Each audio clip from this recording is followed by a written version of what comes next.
Well, good day to you, Elevation. I'm Steve, one of the members of the pastoral team here. And as you're just getting to know me, I'm just getting to know you. One of the things that's worth knowing about me is that I am always getting lost. Here in Don Euphemia, where I live, I'm surrounded by farmers. And there's this sort of old school way of navigation of telling you, I live off this street and then off that street and take a left and then take a right on this. And my eyes glaze over because I'm the kind of person who unfortunately just needs to put it in a GPS otherwise, and I'll get lost. And even sometimes still with the GPS, I'm constantly like flipping around my phone trying to figure out, is it telling me to turn left or right? Am I going straight here? And so maybe you're like me and you get lost easily. One of the things I know about transitions, seasons of change, is that we can easily get lost. They're disorienting. And so for the month of May, we're going to be walking through this idea of locating ourselves, finding ourselves. Where are we? Where are we going? And so this month of May will be an invitation to walk alongside the wilderness journey in the middle chapters of Exodus. And it's kind of a weird place to start because we're technically in the season of Easter. But we find out in Luke 24 in the story of Emmaus, as Jesus is walking with Cleopas and the other guy who doesn't have a name, and he's unpacking their disorientation because they are also kind of in this place of trying to figure out what just happened. He takes them back to Moses and the law and the prophets to kind of make sense of the story. And so there's something about this story of the Exodus and the wilderness experience that says this is a really important backdrop to who we are, even in the midst of Easter. That we are a people who are constantly, God is constantly taking through the wilderness and being shaped and transformed from slaves in Egypt to those radically shaped by the love of Yahweh for themselves and for the world. And so somehow this story is foundational to understanding Jesus and understanding the church. So my hope this morning or today is that we would sit in the story of Moses and the wilderness. We would slow down. We would pay attention. We would be curious and open-minded about the way God worked in that story and the way that God might be working in our story in this season of change. Now, I've been reading the Chronicles of Narnia with my three oldest girls. Each night we read one chapter. We're all the way at the last battle. But one of the fantastic pieces of this series is that there are people from our world who find their way into the world of Narnia. And there's always sort of a unique way that they show up. And one of my favorites is in The Voyage of the Dawn Treader. There's this, the two Pevensies, Lucy and Edmund, are hanging out with Eustace, a new character in the story, and they're in Eustace's house and kind of begrudgingly, and they don't really like playing with him. He's kind of a mean kid at this point. And they're in his room and they see on the wall a picture of a Narnian ship. It's a static picture, but the more they look at it, the more that they stare at it, the more it begins to be dynamic and the waves begin to move. And suddenly they feel, the crashing of the waves and water splashing on them. And as they look at this picture, it moves from static to dynamic, and they're actually drawn into the story to the point that they enter into Narnia. My hope this morning would be that this story, this middle part of Exodus, would be that it moves from a static, sort of long time ago, static picture to one that invites us in. And that we get drawn into the story and find ourselves and locate ourselves in the story. When we hear the story of the Exodus, we tend to zero in on the spectacular, the miraculous, the stuff of cinematic dreams, of plagues and signs and wonders, the wearing down of Pharaoh until the point that he says, okay, you can go. And it's a good story, but it's not the story for us today. And when they're finally on their way and Pharaoh changes his mind and he sends his army after them and they run and the seas are parted and they get through on dry land and the seas crash in around Pharaoh's army. It's a fantastic story, one of the most significant stories for the Jewish people, but it's also not our story for today. Now we'll pick up on the other side of the Red Sea with hearts that are beating a mile a minute. The pace has been frantic. This idea of crossing over, worried, looking back as an army is coming down on you. And I wonder if we might connect with that part of the story. These last few months have perhaps been like that, frantic and intense, almost like we're operating in a bit of crisis. And when our hearts finally slow down and we stop and look around, we find ourselves in a strange place, dislocated, fractured, exhausted, worried, wondering what just happened, asking ourselves, how did we find ourselves here? And so in an effort to make sense of the moment, their leader, Moses, sings a song. And you can find the whole thing in Exodus 15, and it's a retelling of God's saving actions here, of how God showed up. But these very pastoral words are contained in the song, in the middle of it. He sings, with your faithful love, you will lead the people. You have redeemed. You will guide them to your holy dwelling with your strength. Without a home and without a clue where they are going, we read in Exodus 15 that Moses leads them into the wilderness. But it's not really Moses leading them, it's God leading them by his strength. He leads this weary and exhausted people onward. Now, who among us loves a good wilderness survival show? I'm one of those people who for some reason, love these shows. When there was a show called You versus Wild, Bear Grylls, and it was kind of like a choose your own adventure Netflix show where he would go into a survival scenario and he'd say, do I go this way or do I go that way? Go that way. And he'd say, you decide. And then we as a family would be like, oh, we talk about it and we decide to go one way. And you can lose this game. Quite fun. But another survival game that I love, it's probably my favorite, is Survivor. Classic American game show on an island. And I have, during the pandemic, actually applied for Survivor because one of the things that has changed over the years is that Canadians now, in the last couple of years, can apply for Survivor. In fact, last season, a Canadian won Survivor. And so I have applied for Survivor. I want to be on Survivor. But one of the common threads from Survivor contestants, and you kind of hear this as you watch the show, is that they're playing this game on an island for a lot of money, but the island, the experience, offers them up kind of a reflective mirror to their own soul. There's something that always comes up in tribal councils and toward the end of the game is like, this has been transformative for me. I discovered myself in this place. And it's often not to do with the money at all. It's often to do with this transformative experience that happens through failure, through the scheming, through the lying, through the game itself. People come to overcome adversity together. They come to thrive through failure together. And they come out of the game a different person. And I think this is what the wilderness does for us. It becomes an opportunity, a mirror to our own soul, that we would see ourselves with incredible clarity and that we would grow. The wilderness, the desert, is the place of transformation, of failure, of being challenged, of rising to the occasion, of overcoming adversity together as the people of God. Now, if we back up a bit to Exodus 2, at the beginning of the story, we see that this young leader, Moses, he, in his zealous leadership, kills an Egyptian slave driver, and he's forced to flee into the wilderness of Midian. And he spends considerable time here in the wilderness, years upon years in Midian, learning about shepherding, learning about growing up, reflecting on his own heart, unpacking his own failure. Ruth Haley Barton has written a fantastic book on leadership and using this story. And she says that Moses was processing his identity and his story in the wilderness. And she says, but one day, after he had been in the wilderness long enough for solitude to do its good work, he was able to claim his greatest pain and brokenness. It is doubtful that Moses knew exactly what was going on in that wilderness place. Most of us don't when we first begin entering in.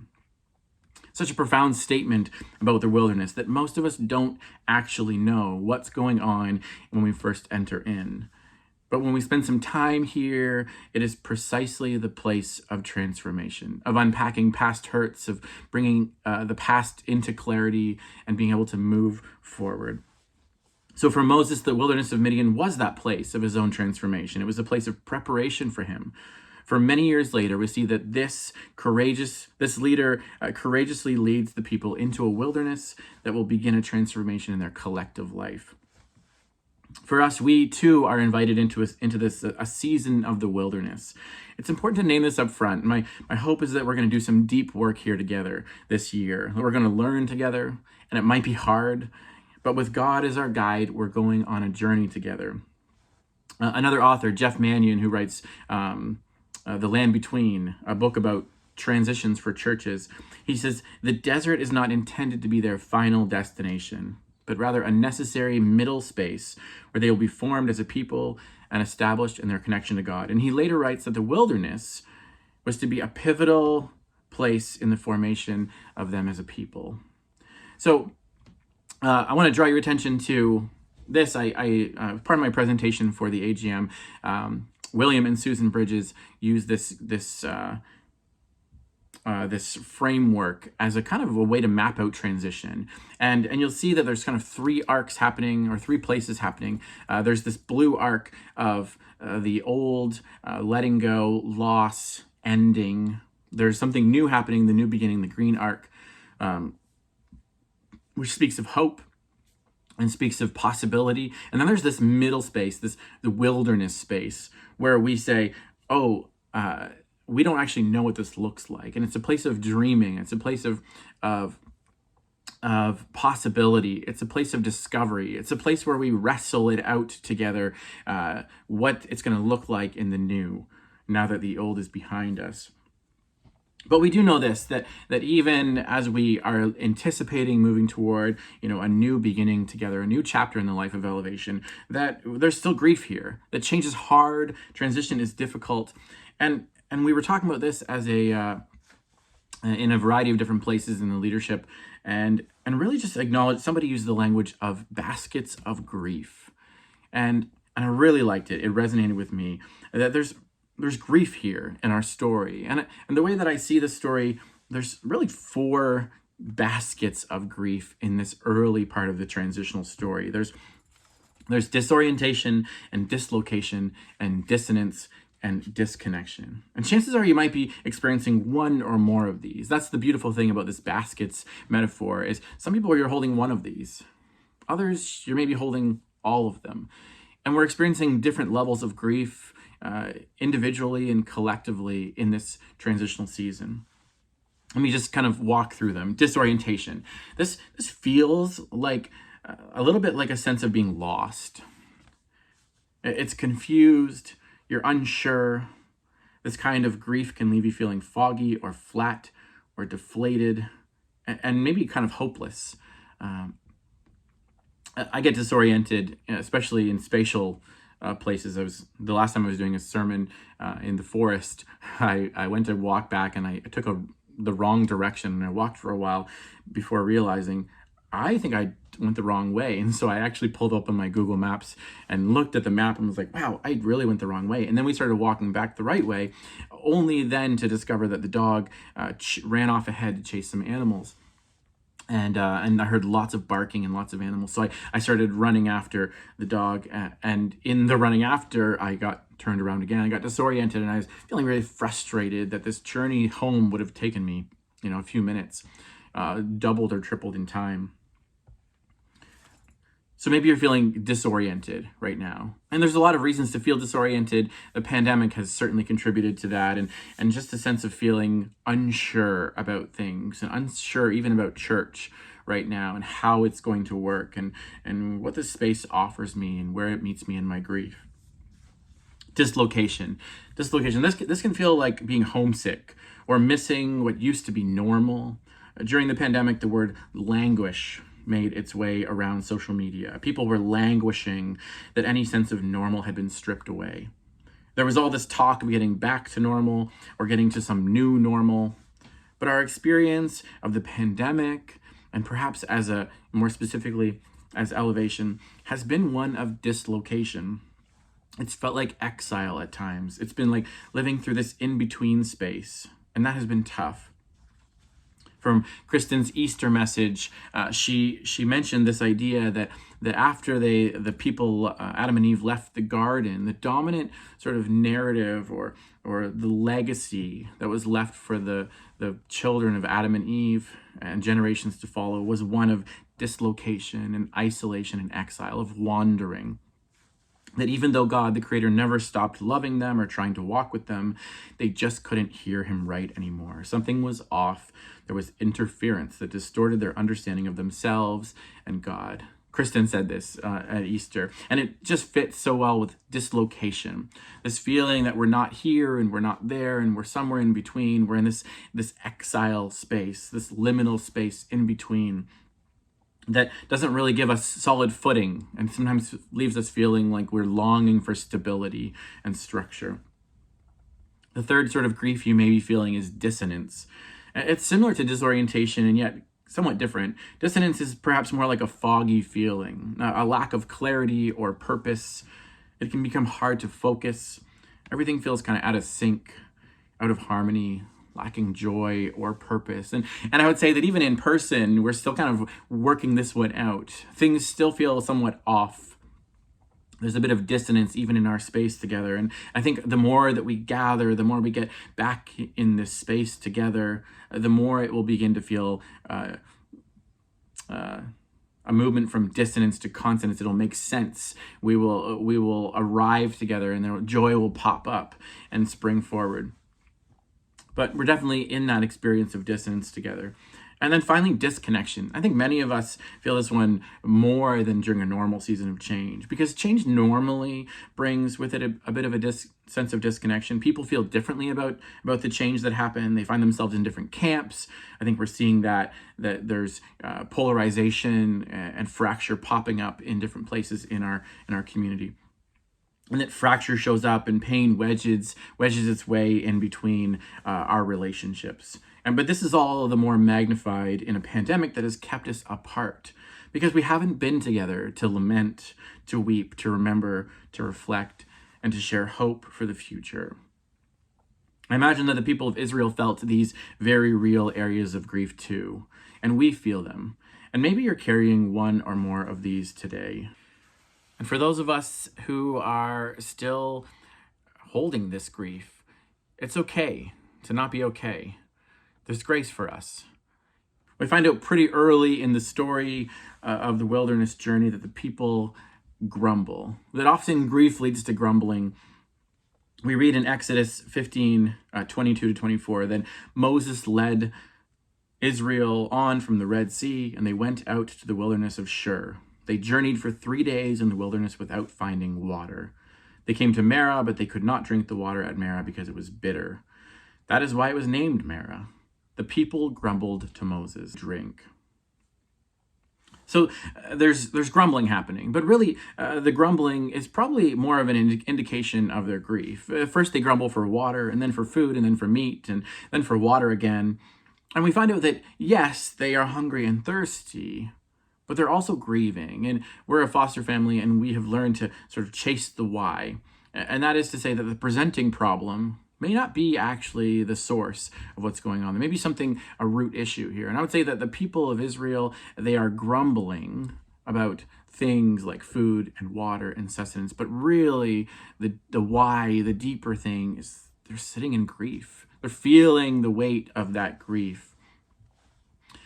So my hope this morning is that you would begin to maybe make sense of some of that grief, but also that you would hear an invitation to join together with this community of crossing over into the wilderness together. It says Moses led the people into the wilderness, and my invitation to you would be, let's go into the wilderness together. Come into the desert with me and with us. Is it going to be easy? Probably not. Are we going to grumble? Yeah, we probably will at times. Am I, as a transitional leader, always going to get it right? No, I'm not, and we're going to need each other in this process. Are we going to extend grace? You bet we are.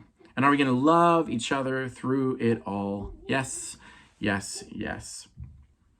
I want to close with a prayer from Joyce Rupp, and it's called Crossing Over. She writes this: crossing over into the unknown, crossing over from a secure land to one whose roads I have never walked. Companion and guide, you are my transition coach. You say to me, cross over the bridge, go ahead, come on over. It's sturdy enough. Don't look down, though, or you might get terrified and never walk across. Don't look back too long, or you will lose courage and want to stay right where you are. Hang on. Keep going. That's what bridges are for, to get you to the other side. Trust me to protect you. For all of us in transition, we have bridges to cross. Bless us, God of the journey.